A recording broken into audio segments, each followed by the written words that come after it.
A frase que eu começaria, com a qual eu começaria essa fala, é um verso do grupo Ira. É uma música, até o título da música do grupo, que diz o seguinte: eu sou um poço de sensibilidade. A letra chamada Poço de Sensibilidade. Eu, literalmente, sou um poço de sensibilidade. A minha mulher está aqui presente em algum lugar, ela vai comprovar isso, pode comprovar isso.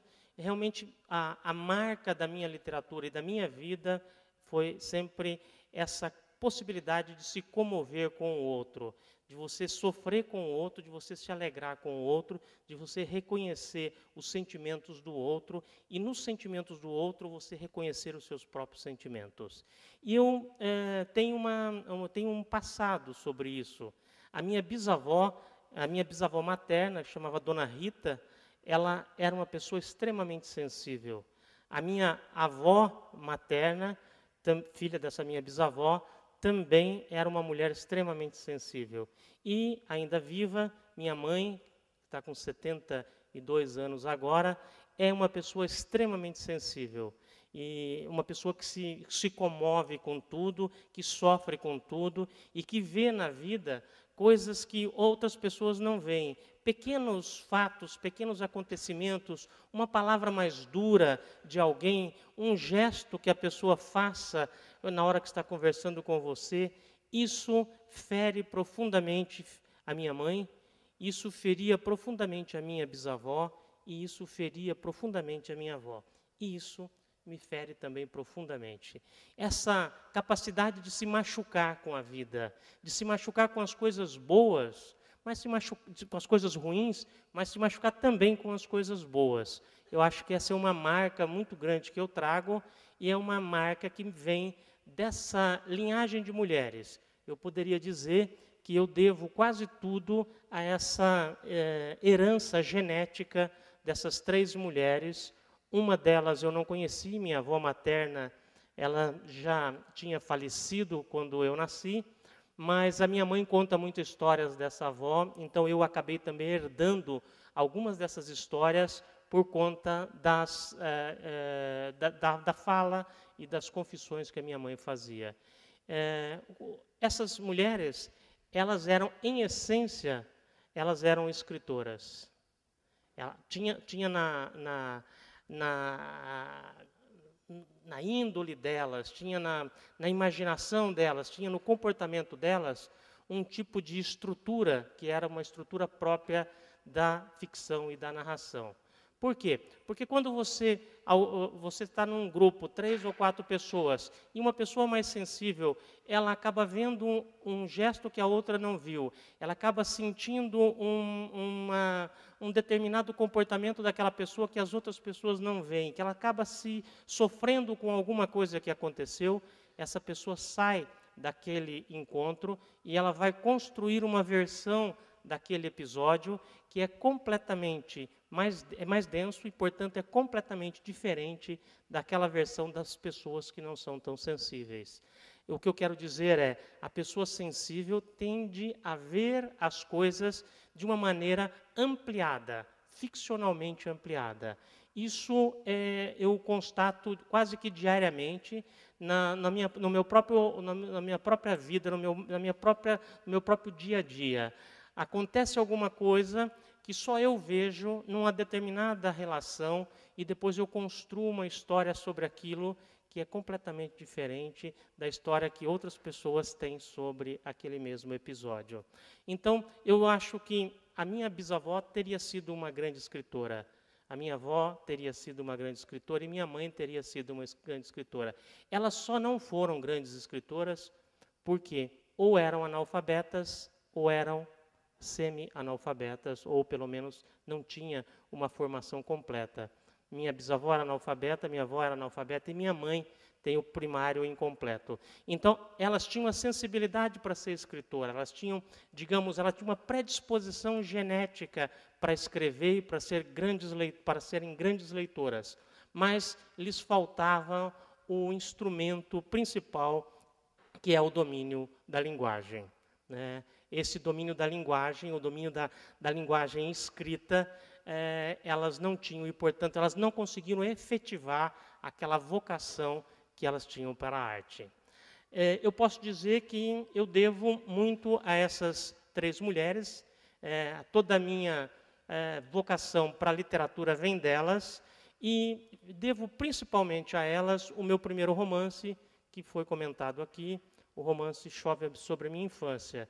Esse romance foi um romance muito emblemático para mim. Eu tinha 35 anos, não tinha ainda escrito nenhum livro de ficção, estava fazendo os primeiros contos, mas não tinha publicado ainda esses contos em livro, e me veio a necessidade de escrever um romance.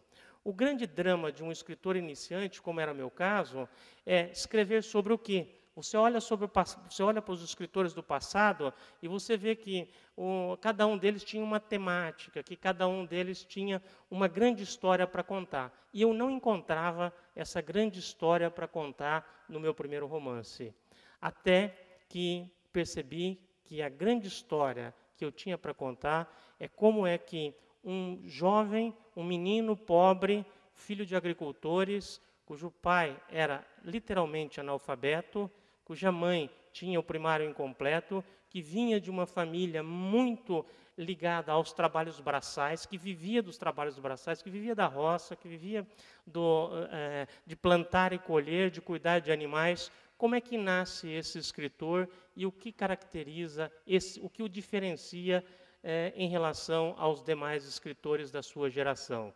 E eu resolvi, então, que o meu primeiro romance não podia ignorar a história da minha família, e não podia ignorar a minha história, e não podia ignorar a história do meu país, e não podia ignorar que eu sou um aluno formado em escola pública durante a ditadura, que não podia ignorar que eu me criei numa pequena cidade do interior do Paraná, onde havia uma tendência para que as pessoas trabalhassem em trabalhos braçais, se dedicassem a trabalhos braçais. E surgiu, então, esse romance Chove sobre a Minha Infância, que é uma tentativa de recuperar a trajetória desse menino, não preocupado em contar a minha história, mas preocupado em contar a história de um Brasil que eu vivi. O desejo de contar a história de uma família de agricultores que era a minha família. Eu pude contar essa história porque eu fui a primeira pessoa na minha família a ter um curso universitário. Até então, ninguém tinha tido um curso universitário. Felizmente, logo depois de mim, nós tivemos uma enxurrada de pessoas frequentando a universidade, porque a universidade não estava nem na perspectiva da minha família. A perspectiva da minha família era, para a minha geração, terminar a 8ª série, arrumar um emprego e me dedicar a um trabalho. Foi com muita briga que nós conseguimos chegar até o ensino médio. E meu pai faleceu quando eu tinha 4 anos de idade, meu padrasto nos colocou num colégio agrícola, porque não queria que a gente apenas estudasse, queria que a gente estudasse, mas aprendesse a fazer uma atividade também, ter uma atividade profissional braçal, ou pelo menos ligada à agricultura, e eu fui para um colégio agrícola cujo lema era assustador, era aprenda a fazer fazendo. Então a gente trabalhava na roça, cuidávamos de porco, trabalhávamos plantando soja, plantando milho, e pela parte da manhã a gente tinha as aulas teóricas e na parte da tarde a gente era boia fria mesmo, aprendendo ali no dia a dia. E quando eu terminei o ensino médio, não havia também a possibilidade, a perspectiva de uma faculdade. Eu não sabia nem que curso fazer, fui um desorientado do ponto de vista profissional. Mas como consegui fazer a faculdade, me encaminhei para o curso de letras e acabei tendo um instrumento que é a linguagem, e esse instrumento permitiu que eu voltasse àquela comunidade, não mais como um mero representante dela, mas como alguém que podia falar com ela e por ela. Então, o meu livro, esse primeiro livro, é um pacto com aquele universo rural de onde eu venho. E me perguntam, quanto tempo você demorou para escrever esse romance? Essa é uma pergunta muito constante para os escritores, né? Porque a gente faz uma relação assim, quanto mais tempo um escritor demorou para escrever um romance, melhor é aquele romance.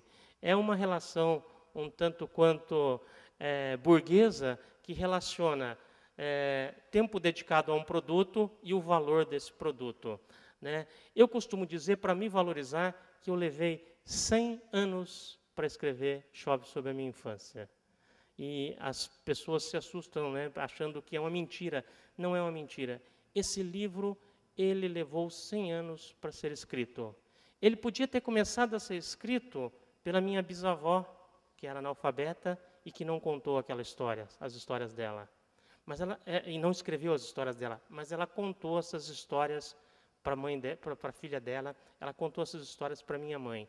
E essas histórias foram passando pelos meus tios-avós, pelas minhas tias-avós, essas histórias foram passando de geração em geração, desde o começo do século XX até o final do século, quando aquele ex-menino que trabalhou na roça, aquele ex-menino do colégio agrícola, pôde dar um formato de linguagem escrita para aquelas histórias. Então, eu não escrevi aquele romance sozinho. Se aquele romance tem valor, ele tem valor porque ele traz a história pregressa de uma família de agricultores. Então, ele levou 100 anos para ser escrito, embora eu tenha escrito em apenas 2 meses, numas férias de verão, em dezembro e janeiro, que é a época que a gente tem férias na faculdade, e eu pude, então, me dedicar ao romance. Essa história desse romance, ela é extremamente emblemática, para mim, porque ela vai lá e recupera não a capacidade intelectual daquelas pessoas, ela recupera não o poder de linguagem daquelas pessoas, ela recupera a sensibilidade daquelas mulheres e a sensibilidade daquele povo de agricultores que sofreu barbaramente